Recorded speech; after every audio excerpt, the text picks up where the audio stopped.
Assalamualaikum warahmatullahi wabarakatuh. Sahabat muda yang dirahmati oleh Allah, pada zaman yang semakin modern ini, semua yang kita inginkan dapat dilakukan secara online, termasuk dalam hal jual beli.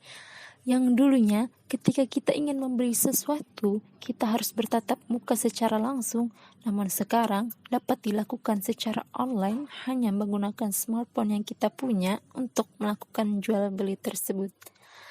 Namun sayang, di zaman yang semakin modern ini, modus penipuan pun semakin marak terjadi. Seperti dalam bisnis jual beli online, yaitu barang yang dijual fotonya tidak sesuai dengan barang dikirimkan kepada pelanggan. Maka dari itu, kejujuran sangat penting terutama dalam jual beli online. Kejujuran inilah yang nantinya akan mendatangkan keberkahan bagi penjualnya. Seperti firman Allah pada Quran surah At-Taubah ayat 119. A'udzubillahi minasyaitonirrajim. Bismillahirrahmanirrahim. Ya ayyuhalladzina amanu taqullaha wa kunu ma'as-shadiqin. Yang artinya, hai orang-orang yang beriman, bertakwalah kepada Allah dan hendaklah kamu bersama orang-orang yang benar. Dalam firman tersebut, Allah Subhanahu wa Ta'ala dengan jelas menganjurkan kita untuk bersama orang-orang yang benar. Maksudnya ialah orang-orang yang soleh, berakhlak mulia, dan selalu berkata jujur.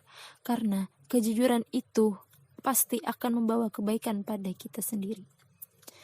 Ibnu Katsir juga menjelaskan dari ayat tersebut, beliau mengatakan, berlaku jujurlah dan terus berpeganglah dengan sikap jujur, jauhi perilaku dusta yang dapat mengantarkan pada kebinasaan. Semoga kalian mendapati kelapangan dan jalan keluar atas perilaku jujur tersebut. Jujur adalah sebuah kebaikan, sedangkan dusta adalah suatu kejelekan. Yang namanya kebaikan pasti selalu mendatangkan ketenangan, sebaliknya kejelekan selalu membawa kegelisahan dalam jiwa.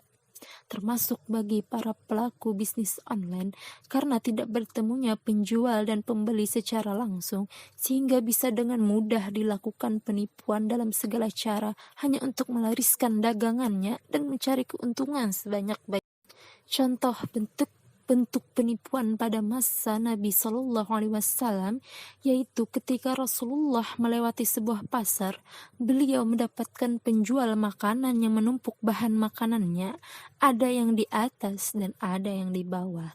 Bahan makanan yang di atas tampak bagus, tidak ada cacat atau rusaknya, namun ketika memasukkan jari jemari beliau ke dalam tumpukan bahan makanan tersebut, beliau mendapatkan ada yang basah karena kehujanan, yang berarti bahwa makanan dijual itu ada cacat atau rusaknya.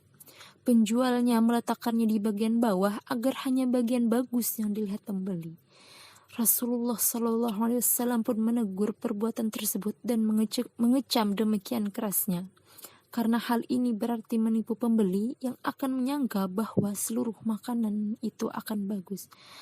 Seharusnya seorang mukmin menerangkan keadaan barang yang akan dijualnya, terlebih lagi apabila barang tersebut memiliki cacat maupun rusaknya. Lalu ketika kita bertanya tentang bagaimana cara kita untuk senantiasa melatih sikap jujur, sebenarnya jujur itu akan muncul dari jiwa dan hati yang bersih, sehingga perlu kalanya kita mengurangi segala kemaksiatan dan kebohongan yang sering kita lakukan. Setiap akhlak yang baik bisa kita usahakan dengan cara membiasakannya setiap waktu dengan sungguh-sungguh dalam menekuninya serta senantiasa kita amalkan. Sifat jujur menjadi sangat penting untuk diamalkan karena dengan sifat jujur maka kita akan menemukan sebuah kebaikan. Ketika seseorang sudah terbiasa dengan sifat jujur, maka kejujuran akan memberikan pengaruh yang baik bagi dirinya. Di antaranya adalah teguhnya pendirian, kuatnya hati, dan jelasnya persoalan, sehingga akan memberikan ketenangan bagi yang senantiasa melakukannya. Sebaliknya, ketika seseorang berdusta, maka akan muncul sikap keraguan-raguan yang dapat membuat seseorang menjadi tidak tenang. Sehingga untuk mendapatkan ketenangan, maka kita harus meninggalkan keraguan-raguan. Semoga kita sebagai seorang muslim dan muslimah, terutama kepada para pelaku bisnis online, dapat membiasakan mengamalkan dan mengutamakan sifat jujur, sehingga senantiasa meningkatkan iman dan takwa kepada Allah Subhanahu wa Ta'ala. Amin ya Rabbal Alamin. Wassalamualaikum warahmatullahi wabarakatuh.